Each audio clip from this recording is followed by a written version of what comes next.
Causes and consequences of polygynous marriages in Kyrgyzstan. This particular presentation is obviously looking at the role that Islam plays in the emergence and kind of continuation of these marriages in contemporary Kyrgyzstan. So I think, there's a glare. Oh, I can look right here. Okay, so the first quote is from a individual who participated in a focus group with men who have more than one wife in Kyrgyzstan. And he, in this quote, is distinguishing the difference between a mistress and a second wife. And he boils it all down to nikah, right? The Islamic religious ceremony that consecrates the marriage. So if there's no nikah, she's a mistress. Even if the mistress has been around for 10 years, without nikah, it's a sin. She's not a wife without nikah. The Quranic command 4.3, this is taken from John Esposito's book, says essentially that a man may take a maximum of 4 wives under the condition that he needs to provide for them all equally, right? And only under that condition. So in this presentation, what I argue is that Islam facilitates polygynous marriages, but doesn't cause them. It's not the direct or sole cause of the marriages. How does it facilitate the marriages? 2 ways. Nikah, that actual consecration ceremony, right, is the facilitating institutional mechanism. It establishes the marriage in a context where these marriages are illegal, right? So you can't go and take a second wife legally. So you have to figure out, there has to be another mechanism that permits a man to take a second wife. Can you separate polygynous from polygamous? So polygamy is the term that is used to describe marriages where an individual has more than one partner. The specific situation where a man has more than one wife is polygyny, right? So I'm just making that distinction. Polygamy can also include the situation where a woman has multiple husbands, which of course is very rare, but has existed among very small groups in a few places. Yeah, polyandry. So polygyny is the specific situation where a man has more than one wife. And that's what we're seeing in Central Asia. We're not seeing men with multiple husbands, although there have been calls for that. All right, so nikah establishes the marriage. Quran 4.3 justifies the marriage from the perspective primarily of men. So polygyny in Kyrgyzstan is illegal. So Article 153 of the Criminal Code punishes polygamy. In particular, it punishes the polygamist, the man with more than one wife. So it's a little bit difficult to research an illegal activity that everyone knows is happening, right? So the way I kind of come at this is to have as many varied data points as possible. The data sources are right there. So numerous in-depth individual interviews with members of the government at the national and local level, representatives of local organizations that somehow or another work on behalf of women, human rights organizations, representatives of think tanks, and representatives of crisis centers, local crisis centers. In addition, I hired a local research firm to conduct focus groups with first wives, second wives, and men. So I could never recruit men or women to talk about this subject, right? But the local research firm, taking many different paths, managed to recruit and conduct these focus groups. Then there are many, many, many online Russian language news articles about polygyny in the region, many. So I draw on those as well, journalist accounts.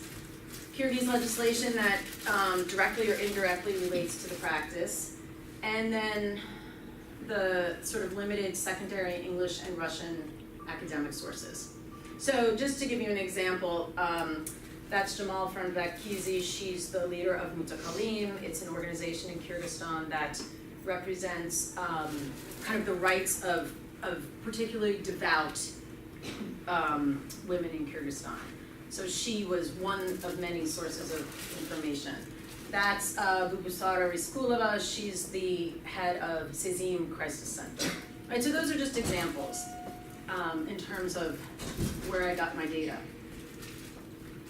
Time frame, I've basically been researching this topic from 2013, so field trips in 2013, 2015, and then the last one in May of 2018. Research sites, Bishkek and Osh, because though polygyny exists in villages as well, it tends to be highly concentrated in the country's two most affluent cities, simply because there are many exceptions, but it tends to be the more affluent men that take a second wife. But again, there are a lot of exceptions to that. So, in addition, all those organizations that I just mentioned, they're headquartered primarily in Bishkek and Osh, right? All right, so I'm not going to talk much about this because Alma talked about the Islamicization of Kazakh society, right? But if we do want to understand polygyny in contemporary Kyrgyzstan, we need to understand it as kind of emerging in the context of the Islamicization of Kyrgyz society that's been going on since the Soviet Union collapsed. That's not to say that the Kyrgyz never practiced polygyny prior to 1991. They did, and I can talk about that in the Q&A. But basically, the Islamicization of Kyrgyz society that occurred, you know, after the collapse of the Soviet Union, and that's still ongoing, creates, kind of puts nikah, right, to the forefront, and allows nikah, again, to be that facilitating mechanism. So there are many manifestations of Islam, right? Alma talked about the hijab, halal, the appearance of mosques, right? There are many different ways that we can, many indicators, I should say, of the Islamicization of Kyrgyz society. One of them is the emergence of polygynous marriages. All right, so some of you may have heard about the former Mufti Chubak Aziz Jalilov, who, when he ran for 2015 parliamentary elections, came out and said that if he was elected, he would attempt to pass a law designating future candidates for the parliament to be only men with multiple wives. So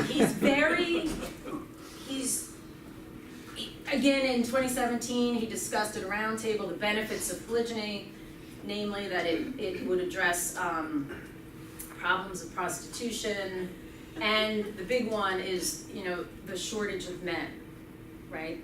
That's out there. But the spark that he lit was in November 2017 when he came out in a YouTube video announcing the fact that he had a second wife.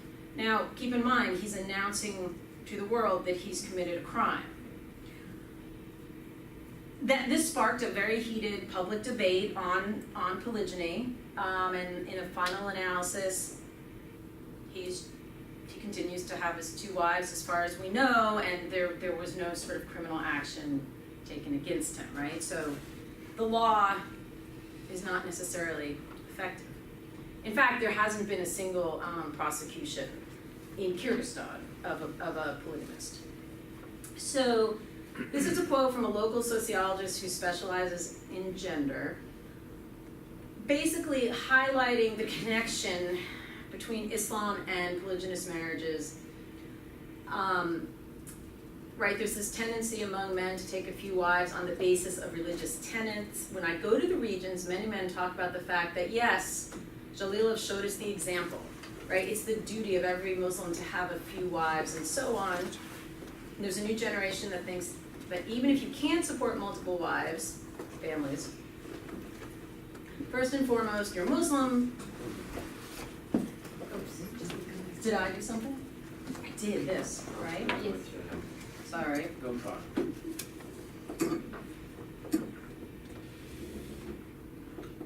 First and foremost, you're Muslim, so you must fulfill your obligation, right? They treat polygyny as a duty of Muslims. Oh, no, the same. Here we go. So, Jalilov is very influential. He's got a very large following.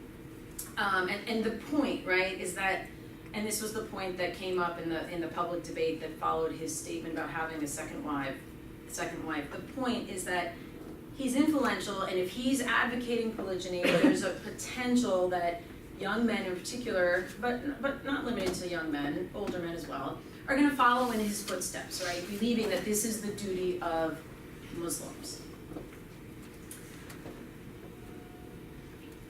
All right, so this is data, and it's very limited, taken from the focus groups with polygamists, right? Men who have more than one wife.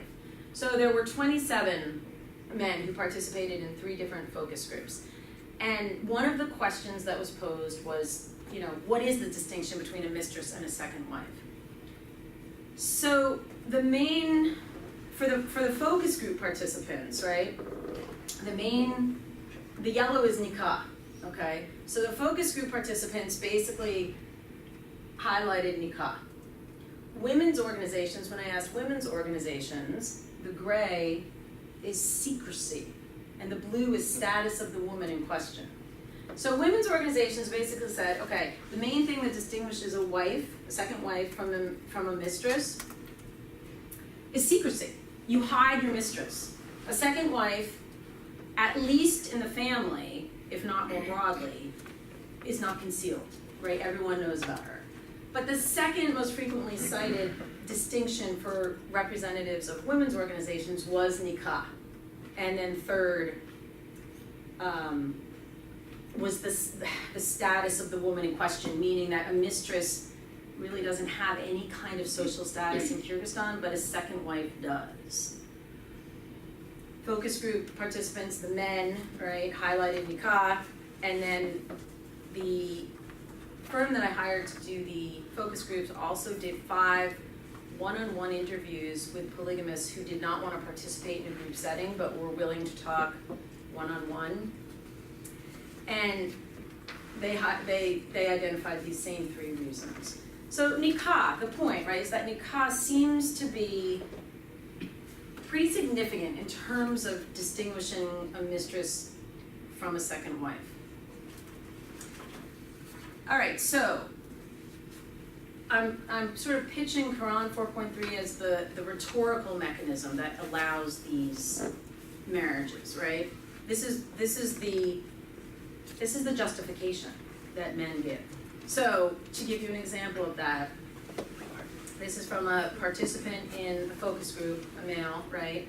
46 years old, 2 wives, and he says, in the history of Islam, I don't remember the exact date, he fought and won, but he had many losses, and then the Prophet Muhammad ordered the division of all wives whose husbands had been killed in war, and also the caring for these women's children like their own children. When they divided the women, each man had 4 wives, and going forward, it became a tradition in Islam to take 4 wives, right? That's his individual interpretation of the Quran. But this is a pretty widespread interpretation of Quran 4.3. Not, you know, there's sort of 2 different views of 4.3, right? One is that it's supposed to limit a man, right? He can have a maximum of 4 wives, and again, only under the condition that he provides for them equally. The other, well, a man can take up to 4 wives, right? As long as he can provide for them. The focus groups with women, there was a consensus that in Kyrgyzstan there's this kind of distortion of Islam. That men, one of the best quotes was that men read only up to the comma. They only read up to the part that says they can take 4 wives. They don't finish reading the rest, right, about providing for them equally. And so in the focus groups with women, there was this consensus that true Islam doesn't exist in Kyrgyzstan. They have instead, they have like Islamic clothing, they have halal food and cafes and whatnot, but the true understanding of Islam is missing. So that's just kind of there as a question, right, for us to think about. So if nikah is what establishes the polygynous marriages in an environment where they're illegal, and Quran 4.3 is what justifies the marriages, right? I don't see Islam as being, like I said, the sole or direct cause of these marriages. The research that I've done suggests that instead, if we want to understand it, we have to look at polygyny from the perspective of men, right, who take more than one wife, first wives, and second wives, because they all have different reasons for forming the marriages, entering the marriages, or staying in the marriages, right? After the first wives, after their husband takes the second wife. And the kind of takeaway is that it's basically socioeconomic conditions that's causing these marriages. So for men, right, there's a sense of status that goes along with having a second wife. Particularly, it's a way of demonstrating wealth, right? For first wives whose husbands take a second wife, by and large, there are exceptions, but by and large, they don't leave their husbands, and that's primarily for two reasons. One is status, right? They want to retain marital status. And two is economics, finances, right? They want to retain whatever kind of financial assistance they get from their husband, and then they want rights to any kind of inheritance that might be there after he passes away. Women who become second wives voluntarily, because there's a group of women who don't do it voluntarily. They're either kind of deceived and they find out that their husband has a family, the day after their nikah celebration, or their parents force them into it. But for those that do it willingly, it's for kind of a combination of, potentially a combination of three reasons. Financial security, social status, they want to be married, and then biological reproduction, they want to have children. So the most amazing thing to me as an observer of Central Asia was that most of the women who participated in the focus groups with second wives, they were not 18, 19, 20, 21. They were in their late 30s and early 40s and had specifically gotten married, agreed to second wife status to have children. So I can talk more about why that's happening too, but I should conclude here, right? It's 20 minutes. You have, yes.